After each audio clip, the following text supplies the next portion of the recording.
What's up, y'all? I'm Kyle Downey, and this is the Sports Download, the show where a Los Angeles native talks sports from a fan's perspective. I might not be unbiased, but I keep it honest and real with you. We're going to start off today's show by congratulating Michael Malone, Coach Michael Malone and the Denver Nuggets, Nikola Jokic, Jamal Murray, Michael Porter Jr., old friend, former Laker KCP, old friend DeAndre Ayton, former Laker, and shout out Peyton Watson, who's from Long Beach, California. Stand up. That's what's up. Congratulations to them.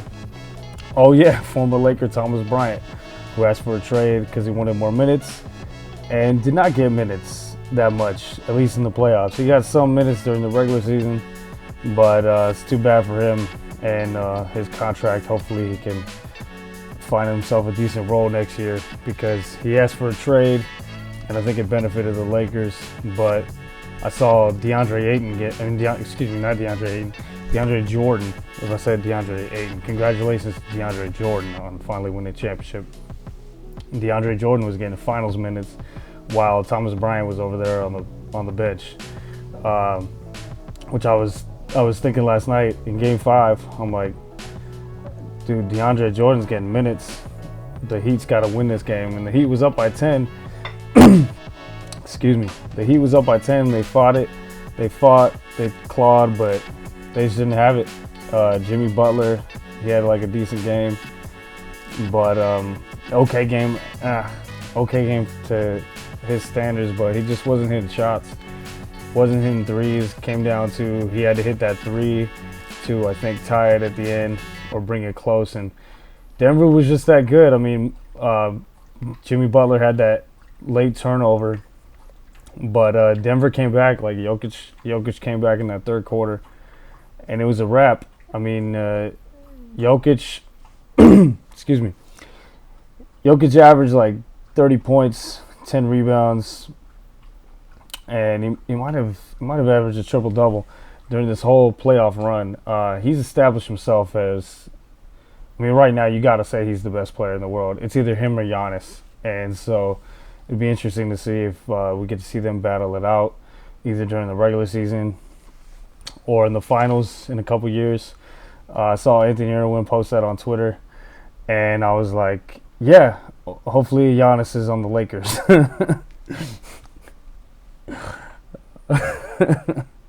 Because I want my Lakers to be in the finals, man. And I know Anthony does too. But yeah, congrats to the Nuggets, man. They were just the better team this year. They were just the best team. They proved it. They only lost 4 times in the playoffs. Excuse me. They only lost 4 times, and they just, Jokic is a beast, man. I was thinking about it too. I was watching highlights of the game this morning, and I was thinking about it. Jokic is in his 8th year, and sometimes it takes that long for either the team to gel. Like with Michael Jordan, he had to get the right pieces. He was drafted in '84. He didn't start winning until '91. So it took him 7 years to win his first championship. LeBron had to leave to Miami, and it took him 7 years to get back. He got to the finals in '07, but 7 years to get to be that point where he should have won a championship in 2011, but he choked.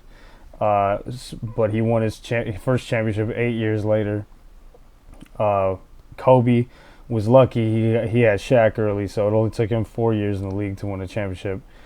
But yet, generally, it takes, even for the greatest, like Michael Jordan. We had that show where we talked about, GOATs and comparing Magic Johnson, Larry Bird to Steph and LeBron.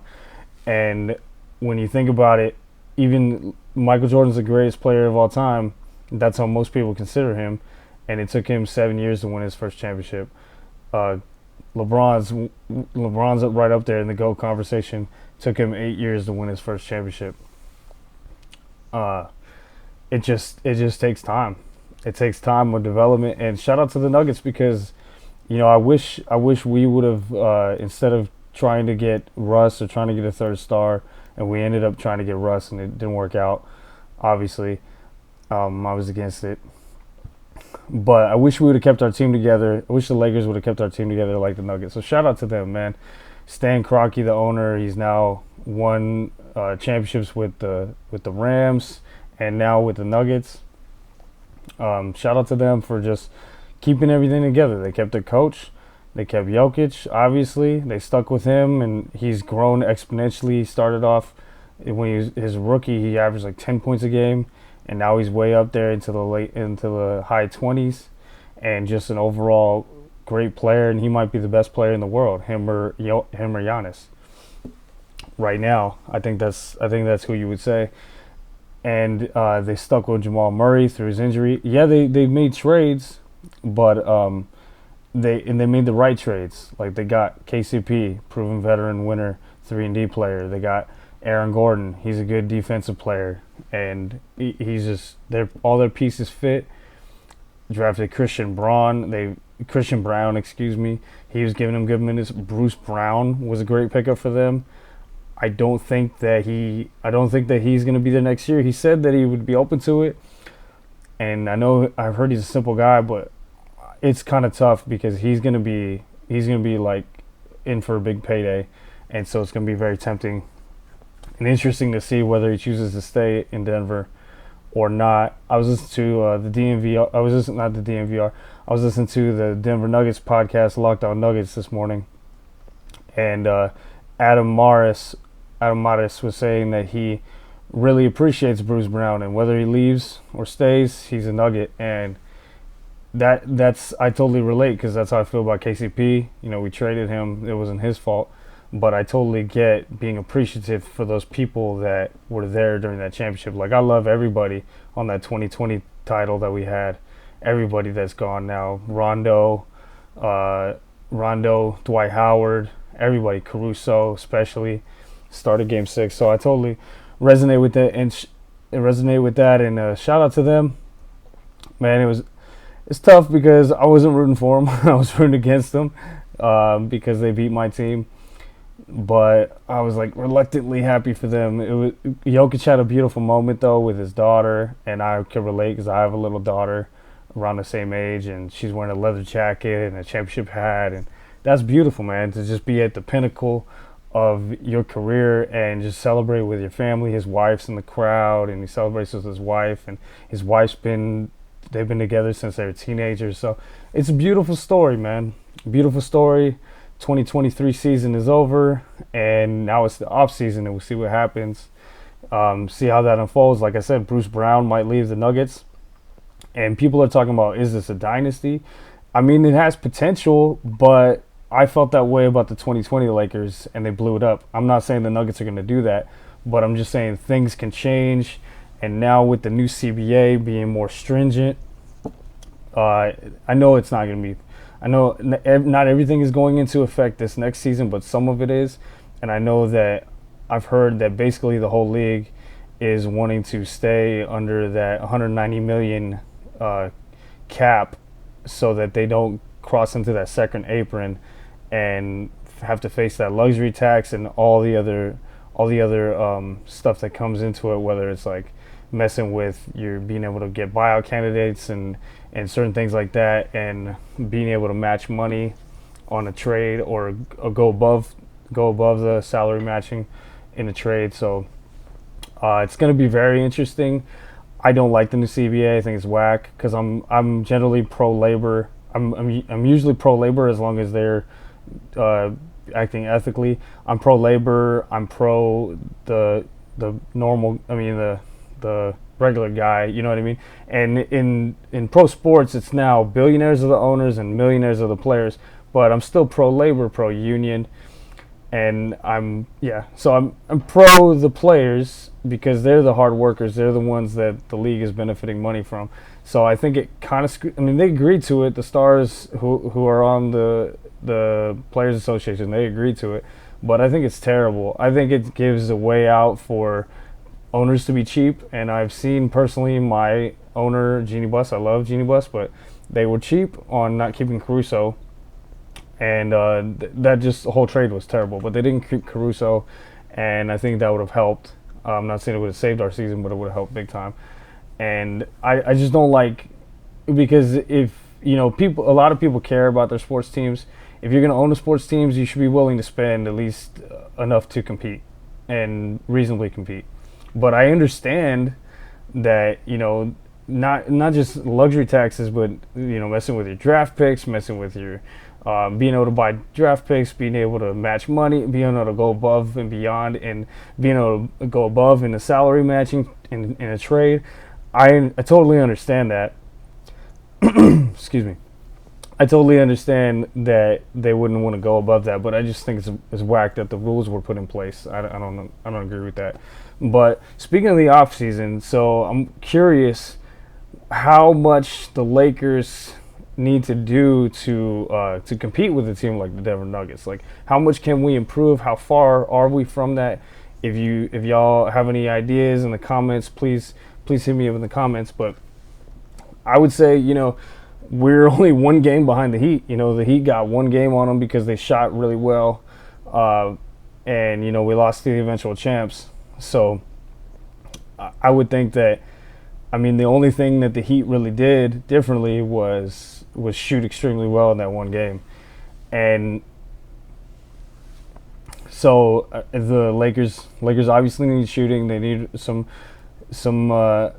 they need shooting. They need to figure out something, whether they keep D'Angelo Russell and then can trade him at the deadline, or if they can sign him and trade him for Van Vliet. I saw that Van Vliet yesterday on Monday, June 12th.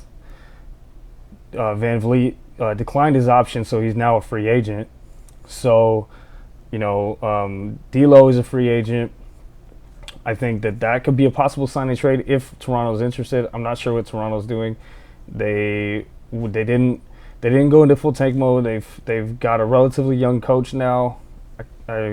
His name, I don't want to mispronounce it, but he's an assistant coach from Grizzlies, and he's a relatively young coach. So I don't know if they're going into rebuild mode. I'm not sure what they're doing. But I love Van Vliet. I would love to get him. He's a career 37% three-point shooter. I would love to go get Van Vliet. So I think that would be something that you want to do. You want to get shooting. Got to keep LeBron healthy. Got to keep AD healthy. They need to heal up, whether they need surgery. But during the regular season, got to keep them healthy. I would like to get a big that would be credible, that could either play center or power forward, that could help AD on the defensive end, so he's not so taxed during the regular season, because you need to get him healthy. He wasn't 100% healthy in the playoffs. Neither was LeBron. So you want to build. That's why I was saying before, please, LeBron, no third star. Stop trying to get a third star. But bolster the depth. Like, get a big man that can play with AD, or at least back him up. And that too, like if we get a center that could back him up. And I know we didn't get to see Mo Bamba. It's unfortunate, but I don't think he's the answer. And you probably would have looked to trade him. Probably looked to trade Malik Beasley if you could pick up those options so that you have the salary to trade with. I've seen some people say don't pick up their salaries, but you have to pick up the salary so that you can have it on the books so that you can work with it. To work with it in trades. But yeah, so that's what I would do, and you have to keep Austin Reeves. Gonna keep banging that drum until July comes, July 1 or whatever day it is, free agency. Got to keep re-sign Reeves, re-sign Rui, and keep D'Lo for the salary at least, and keep Beasley for the salary and Bamba for the salary. And I'd like to keep Shooter, but I'm not sure if we could keep him. He'll probably get a better offer. But yeah, that's the core, and obviously keep Vando. He's on a great deal. Obviously keep him, and he needs to work on his corner three-point shooting and become more of an offensive threat. But he's an excellent defender. So I think if we learned anything from Denver, I mean they've stuck it out in their continuity of Coach Malone, Jokic, and Murray and Porter Jr. finally healthy and staying with their guys and keeping faith in their guys. It paid off to a championship. And there's multiple ways to win the championship, but I would prefer that way of continuity. Excuse me. I would prefer that way of continuity rather than blowing it up, because we've seen that happen with the Lakers. They won a championship slightly. They over time, over the course of 2 seasons, they blew up the whole championship roster. And you can't keep everybody, but you got to keep that core. That's what I'm saying. The core has got to be LeBron, AD, Rui, Vando, and Austin Reeves, of course. That's the 5 that you got to keep, and then work around the margins. And then, like I said, keep Beasley, Bamba, and D'Lo for potential trades. And I would try to get Van Vliet. There's talks about Chris Paul might leave the Suns. I think I spoke about that. Chris Paul is, I'm not sure what's happening yet. There was first came out that he was getting cut, and then there was saying they could restructure his contract, they could trade him, they could cut him and re-sign him. So if that's a potential, I'd like him. And then if Schroeder walks, then you have Chris Paul either start or come off the bench.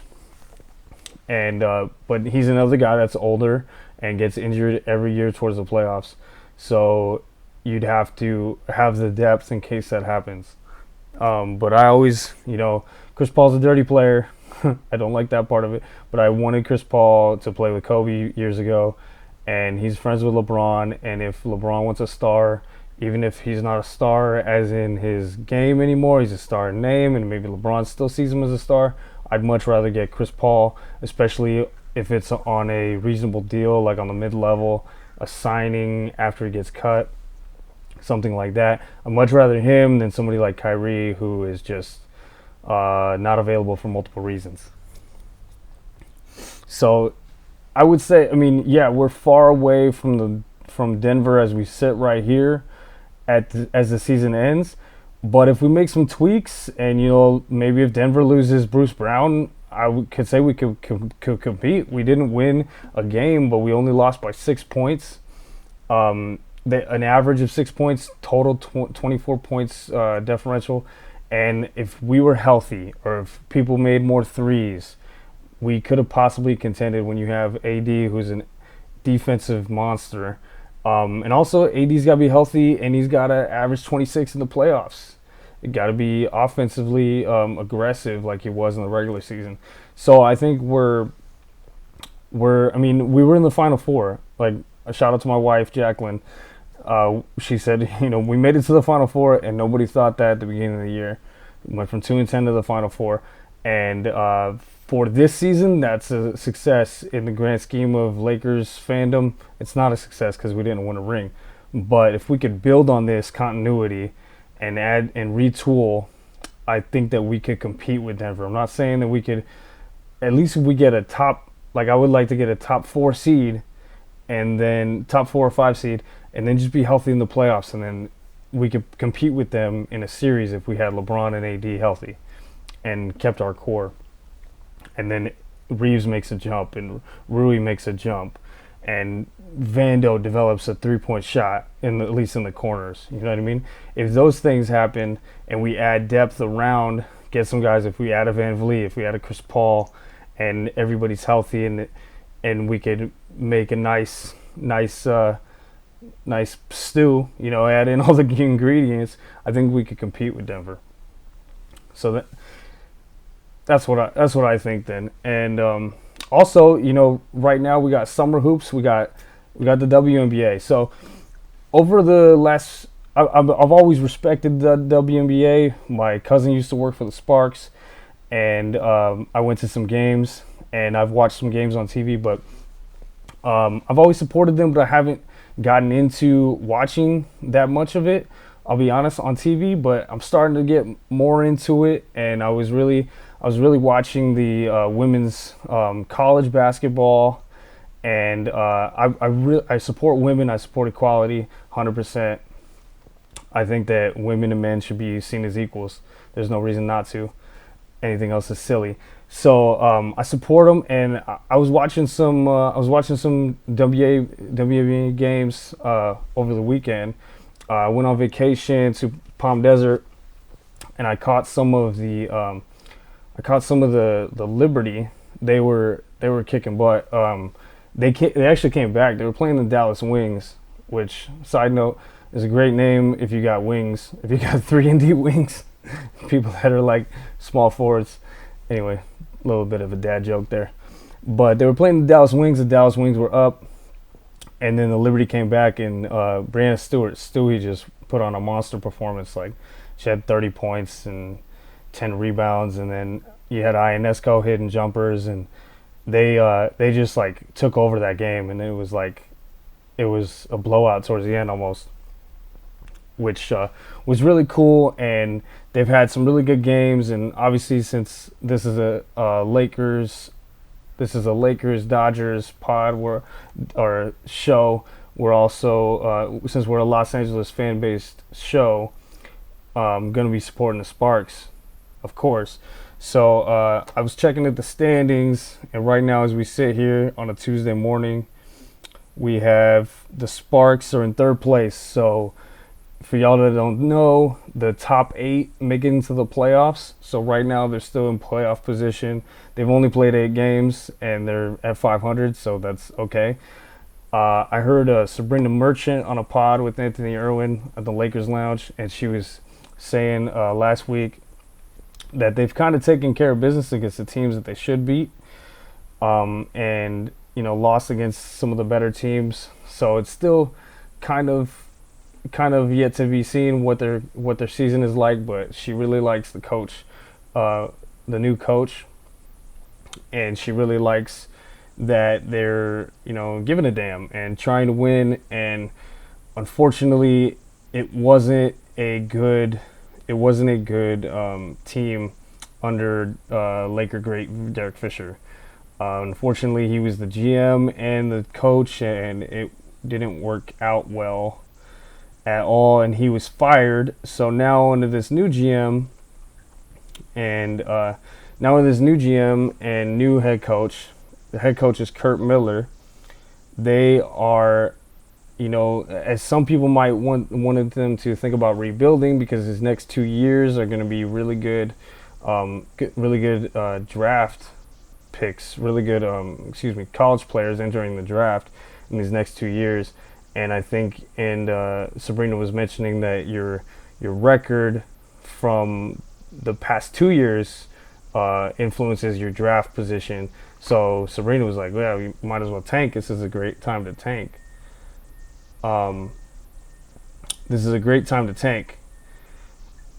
they're going for it, and they're trying to win, and that's good. A city like LA, city that free agents want to come to, you should try to win basketball games. Like, I love it. That's awesome.